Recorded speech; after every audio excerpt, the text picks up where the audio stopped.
Hey everyone, in this video we're going to keep looking at the different tenses we've been going through in these short videos, and we're going to move on to the third tense, which is future tense, right?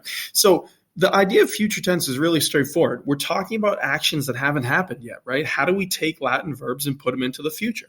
So that's really a simple idea, but the process is actually a little bit complicated. So far we've looked at present tense and imperfect tense. Future is similar, which is why we group them together. You're going to see the process is pretty reminiscent of present and imperfect, but it's got one kind of major tweak in the middle of it that'll just make it a little trickier, right? So we'll take it one step at a time and just make sure that you understand it. Hopefully, like I said, by the end of this video, you'll feel really confident in using future tense verbs in Latin. So to start, we want to go back to that same question. Make sure you understand what a verb is. It's an action word. So running, skipping, jumping, typing, launching, all of these action words are verbs. So what we're talking about here is how do we understand the tense of the Latin verb? Remember, they have three different pieces. Latin verbs have tense, mood, and voice. And specifically, we've been going over tense in the past few videos, right? The timing of it. Okay, so you want to remember that the tense of a Latin verb is the timing of when it happened. So if you want a quick refresher on that idea, you can go back to one of the first videos I made in this short little series on what is a tense, right? It's just a quick overview of what a tense is, and that video will explain how the timing of the tenses work and give you a general sense of how they relate to each other. And you can see future tense in there. I'd highly recommend you just go back there to save some time in this video. Go back and take a look at that video, and you'll see all the tenses together and kind of how they work and how they're related to each other. But for here, we want to get a good starting point. So where do we start with future tense? Well, the first thing we have to do is understand what it's doing, right? The future tense is about what will we do, right? Actions that haven't happened yet. Like I said, they're actions in the future. That's the idea, okay? So what we do in terms of Latin, right, is we have to understand the pieces, right, of the verb and say, okay, where do I start in terms of the principal parts and what does this actually all mean? So again, these verbs haven't happened yet, and we translate them as will in English, right, just to recap what we just said. But when you look at the four principal parts of a Latin verb, and this is a slide I've shown in basically all these videos, it shows you that there's four different pieces, right? We don't need all four pieces to handle future tense. The one we need in particular is the infinitive. So the only piece we really need when dealing with the future tense is audire, right? That second principal part, which in this case, audire would mean to hear, right?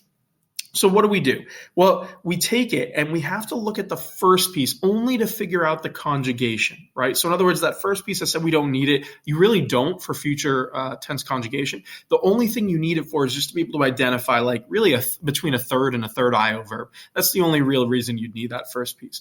Otherwise, we are specifically looking at, like I said, the infinitive, which in this case would be audire if you're looking at this verb. So what do? You start with the infinitive, just like we did for present and imperfect tense, right? You go to the infinitive and you drop the RE.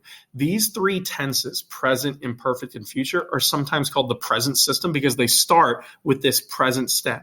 So all three of them start by going to the infinitive and dropping the RE, right? Future tense is the same, which is why we kind of group these tenses together, right? So if I were to take audio, audire, right? Audire would be the infinitive. I would drop the RE and my stem would be audi.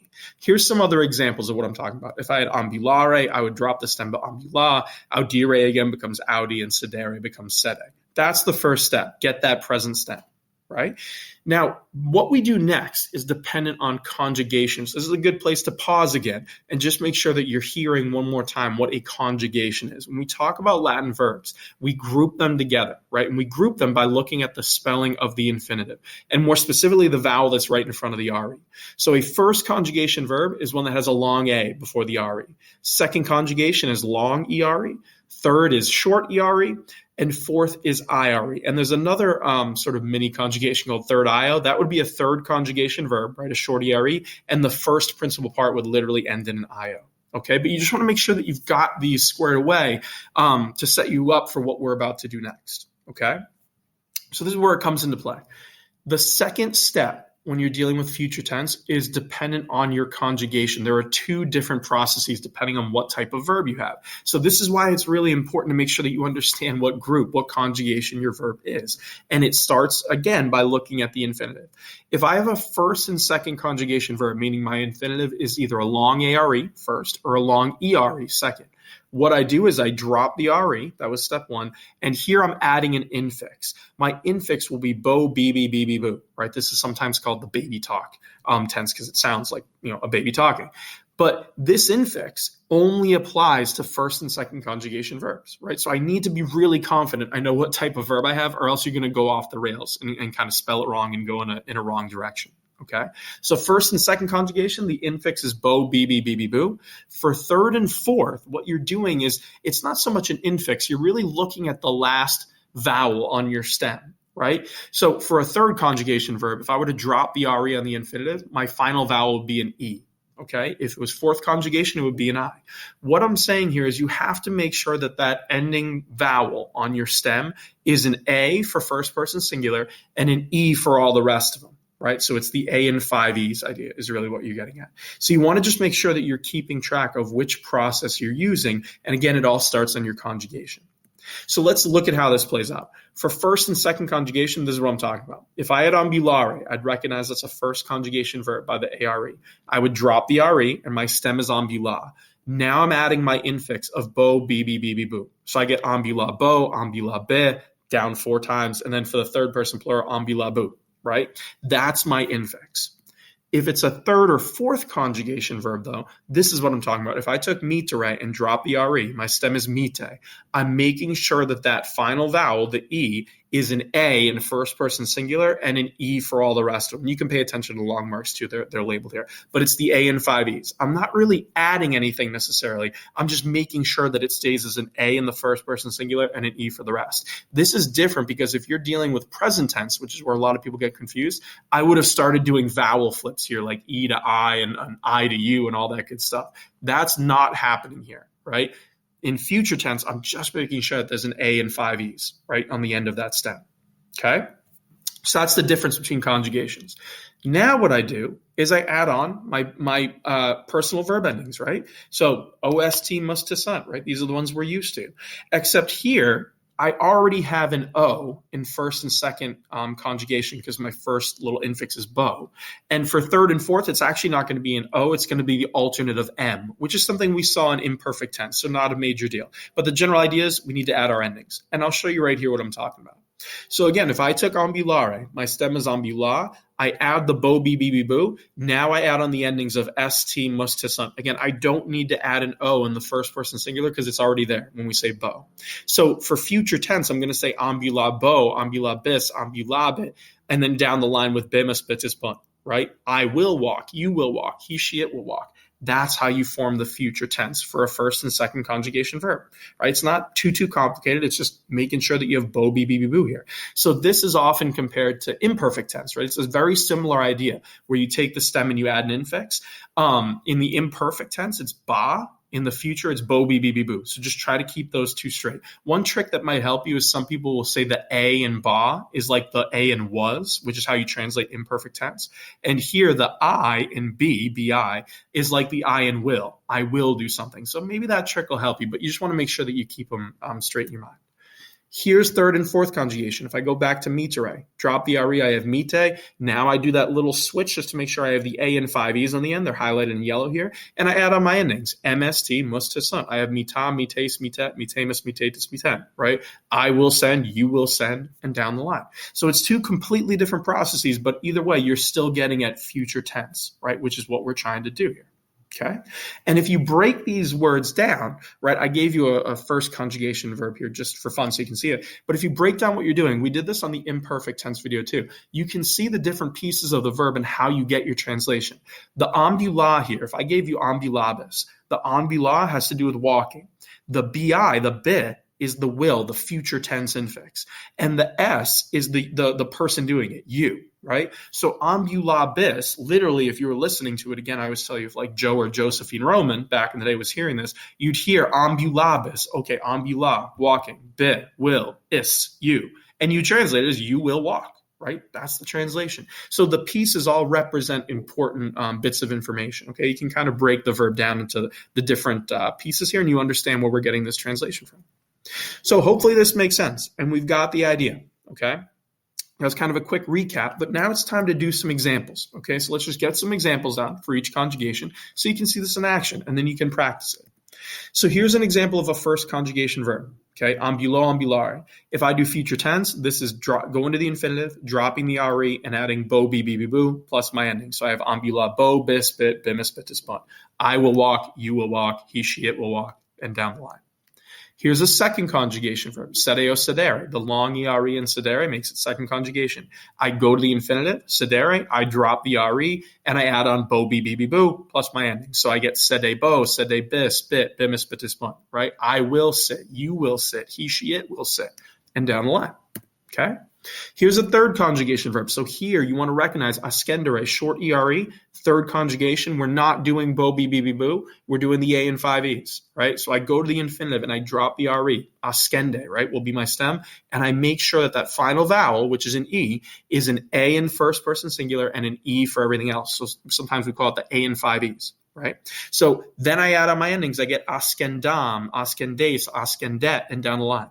I'm saying I will climb, you will climb, he, she, it will climb, right? So it looks a little different because there's no bo, be, boo, but it is still future tense. And you can tell the difference between this and present because in present tense, you wouldn't have an a or an e there. Okay, so one kind of trick for third and fourth conjugation is if you can recognize your verb as being third, third I, or fourth conjugation, and there's either an A or an E in front of your ending, you know it's future tense, right? That's giving it away because you wouldn't see that in any other example for present tense, right? You wouldn't see it.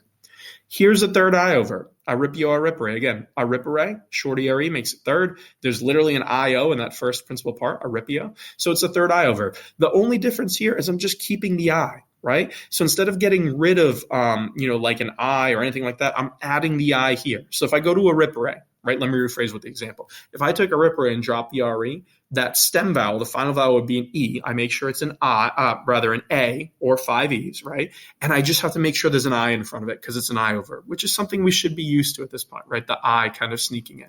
So it becomes aripiam, aripies, aripiet, right? I will seize, you will seize, he, she, it will seize. It's just I and then the A and 5 E's and my ending, right? That's all there is to it. And the same thing is happening with fourth conjugation, right? If I go to the infinitive and I drop the re, right, there's ski, SCI. I just keep the I there. So I'm not changing the I to the A and 5 E's. I'm literally adding the A and 5 E's. Okay, so the I is going to stay there, which is why third I and fourth always look the same.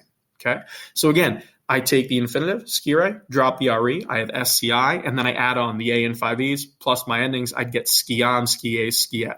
I will know, you will know, he, she, it will know. Okay, so again, it's pretty straightforward. You just have to really memorize or practice these two different processes, and you should be fine. So again, if you want to pause the video here, this is an infographic I use in my class. And if you want it, feel free to let me know, and I'll send you the actual image. But you can pause it here. This is just breaking down the steps. It's showing you step 1, drop the re. Step 2, figure out what conjugation your verb is, right? So if it's first or second, you do bo, be, boo. If it's third or fourth, you do the A and 5 E's. And then I just gave you some examples along with the translation at the bottom. Okay, it kind of recaps everything we just did. But like I said in the imperfect tense video, the pro tip, find a song. And again, I would recommend the legend himself, High Pause. He has a video on present, imperfect, and future tense. Now you've seen, hopefully, all 3 of these tenses. So you can watch his video. And again, it's just to put it to some music because your brain is wired for music. You should be totally fine. Give it a whirl. You'll be okay.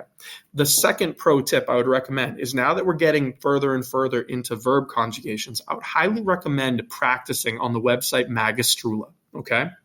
So if you go, just Google search Magistrula or magistrula.com. There, you'll be able to do verb conjugation. They have a chart section. They also have sentences too, where basically it'll spit out random verbs, as many as you can handle, right? From all the conjugations, you can set it to specific conjugations or do all of them, doesn't matter. And you can just get mass repetition on doing these tenses, right? So present, imperfect, future. And when we keep going, you'll have the rest of them, perfect, pluperfect, and future perfect rather, and active and passive voice. You can do subjunctive. There's a million things you can do on Magistrula. So I think it's a good time to plug them. I don't run that site. I just really like it. So I'd highly recommend that you take a look at Magistrula and just get as much practice as you can. But again, put it to a song, get practice reps, whatever you can do. It's the only way to really feel confident in what you're doing with any tense, but particularly future tense because there's 2 different processes happening here. Okay, so let's just do a quick recap now that we've talked about all this. Okay, so the future tense, it represents actions that haven't happened yet, but they will happen in the future, right? They haven't happened yet, but they're gonna.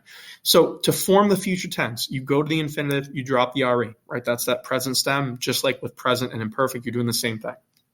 What you do next, though, depends on the conjugation. For first and second conjugation, you're adding the bo, be, be, boo. For third and fourth and third IR, you're doing the A and 5Es. Okay, so there's two different paths you can take depending on your verb.